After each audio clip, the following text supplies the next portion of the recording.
In this video, I'm going to run through the basics of solving radical equations. Those are equations that have a square root in them.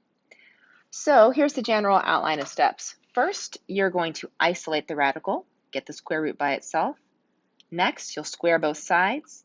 And finally, you'll solve, and then check to make sure you don't have extraneous solutions because they can happen when you're solving radical equations. So, first example, we're going to isolate the radical. So this radical is not isolated because we have this -9 multiplying against that radical. So I'm going to divide it out first. So we'll divide both sides by -9 to get that 4 equals radical x plus 9. Now I'm ready to, so I've isolated, now I'm ready to square both sides. So squaring, I'll get 16 on the left, and on the right, the square undoes the radical, they're inverses, so I have x plus 9. Subtract 9 from both sides to get that x is equal to 7. Now we're going to check. So -36 equals -9 times square root of 7 plus 9. We're hoping they're equal, so we'll just sort of check this out. So that's -9 times the square root of 16, which is -9 times 4, which is in fact -36. It checks out, so our answer is x equals 7. One more example. So first we'll isolate. Now when I look at this, I see the radical is already isolated. I don't have it being multiplied by anything. I don't have it being added by like 7 or something that I'll have to subtract out of there. So I can just go right to step 2, which is to square both sides. So squaring the left-hand side, I get 6m minus 5. On the right-hand side, please remember, but this means m minus 2 times m minus 2. You got to FOIL.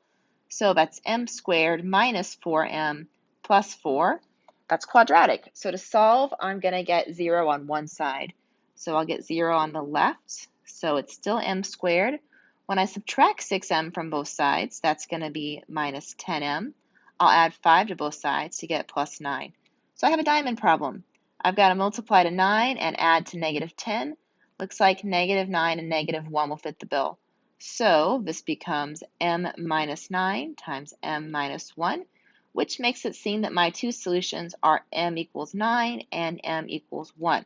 But I've got to check. I especially get nervous when I have a radical on one side and a variable on the other. That's a really good recipe for getting extraneous solutions. So let's check the 9 first.